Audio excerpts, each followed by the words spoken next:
Asterisk the prairie wind carried the scent of late summer grass as Captain Elias Thorne rode toward the Lakota encampment. His horse's hooves thudding softly over the cracked earth of Broken Bow. The Nebraska sun hung low, baking the land in gold, and the Niobrara River shimmered in the distance like a thin silver snake slithering through a dying world. Thorne's uniform was dust-stained, his jaw set in a grim line, but his pale blue eyes carried something close to desperation. Orders were orders, but this time he needed more than obedience. He needed a guide willing to take him into the Pahasquet, the forbidden White Hills where even the boldest scouts hesitated to tread. And he knew only one woman who could lead him there and back alive. Raven Blackfeather, Raven, stood near a ceremonial fire as he approached, her long braid catching the late afternoon light. She didn't turn immediately. She could sense his presence the way one sensed a storm rolling in from the west. When she finally faced him, her dark eyes held no surprise, only a quiet, unreadable calm. "You came alone?" she said, her voice smooth but edged with something he couldn't place. He nodded, dismounting with stiff movements. "There's a girl," he began. "Settler child. Taken by a break-off band near the river 2 nights ago. The colonel wants her back before the newspapers get wind." Raven watched him in silence, fingers grazing the leather pouch tied at her waist. Beneath its flap rested the folded Army payroll map, $40,000 in gold coin marked out in neat military handwriting. The sort of treasure men killed for, the sort of bait she needed for the vengeance she'd been braiding together for years. He didn't know she'd intercepted it. He didn't know she'd planned every piece of this encounter. She lifted her chin slightly, pretending to consider his plea. "And why should I help you, Captain?" she asked, though she already knew his answer. "Because you know these lands," he said. "Because you can speak to the people holding her. Because, He hesitated. Raven noticed. She always noticed. "Because you're the only one I trust out here," he finished. The lie rolled off his tongue with practiced ease. Raven stepped closer, her scent mingling with smoke and crushed sage. She reached for the small medicine bundle hanging around her neck, kneeling as if in prayer. "It's just a ride," she said softly. A simple promise, one he accepted too quickly. He didn't see the flicker of satisfaction that crossed her face. The satisfaction of a woman who had been waiting half her life for the moment when the hunter would become the hunted. By sunset, they were far from camp, riding side by side into the rolling hills. Raven led the way, her silhouette sharp against the burning sky. Thorne trailed slightly behind, unaware of the quiet glances she cast his way, measuring, calculating, remembering. She remembered a different sunset years ago at Wounded Knee, when the air split with gunfire and screams. She remembered her brother, Small Elk, lying still in the snow.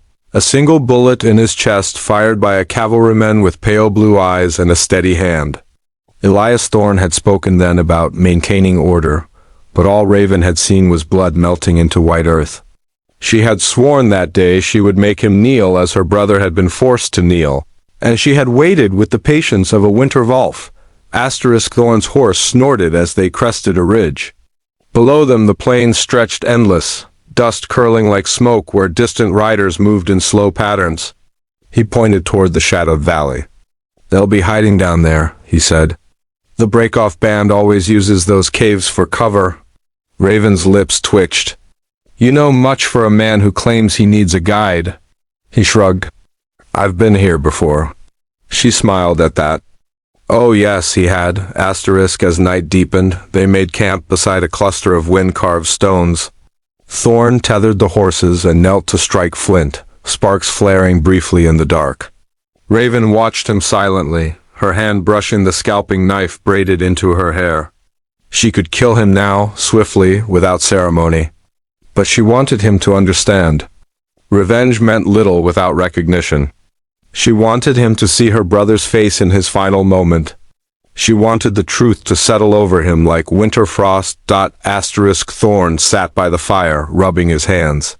"We should reach them by morning," he said, glancing at her. "We'll get the girl home." Raven sat opposite him, her gaze fixed. "Tell me something, Captain," she said. "Do you remember all the people you've killed?" The question came out calm, almost gentle, but something in it made him shift uneasily. War is war, he replied. Bad things happen. She nodded slowly. Yes, bad things. Asterisk, the fire crackled between them, tiny embers drifting upward like spirits fleeing the earth. For a moment neither spoke, and the prairie stretched silent around them, an endless sea of darkness and memory. Thorn finally lay down, exhaustion pulling him under. Raven remained awake, watching the flames dance. When she finally slept, she dreamed of her brother laughing beside the river. Sunlight caught in his hair, asterisk dawn broke pale and cold. Raven woke first, her senses alert. The riders she'd arranged, the supposed kidnappers, waited in the valley below, men loyal not to Thorn's cause, but to her promise of gold and justice. She nudged Thorn awake. Time to ride, she said. Asterisk. They descended into the valley, the air heavy with approaching reckoning. Thorn saw movement ahead and stiffened. They're here, he whispered. Stay behind me. Raven almost laughed. Stay behind him after all these years of staying silent, staying patient, staying alive when he tried to erase her family with a single order. She placed her horse beside his instead. Asterisk, the riders approached slowly, their weapons low but ready. Thorn raised one hand, calling out in Lakota with practiced but inadequate pronunciation. Raven let him speak, let him think he still had control. Then she reached into her pouch and pulled out the army payroll map, unfolding it in front of the startled men. Asterisk, Thorn's head snapped toward her. What are you doing? He demanded. Raven held the map up, letting the sun reveal the gold roots marked in ink. The riders muttered among themselves. Thorn's confusion sharpened into fear. Where did you get that? Raven turned her gaze on him, calm and lethal. From the men you once called comrades. Men who paid with their lives for secrets you thought buried? Asterisk, he stared at her, the truth finally beginning to form. Raven, what is this? She leaned toward him, her voice a whisper carved from years of sorrow. Just a ride, you said. Just another mission. Just another village. Just another brother you took from me? Asterisk, recognition crashed through him like a bullet.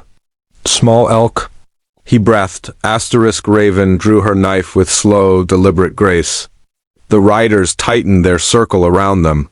Thorn reached for his revolver, but she was faster. The blade pressed to his throat, cold and exact. Kneel, she said. Asterisk, his breath hitched. He looked at the surrounding guns, at the woman whose hatred he had earned with every forgotten name. Slowly, painfully, he slid from the saddle, dropping to his knees in the dust. Asterisk, mercy, he whispered. The same word her brother had tried to speak. The prairie wind swallowed his plea.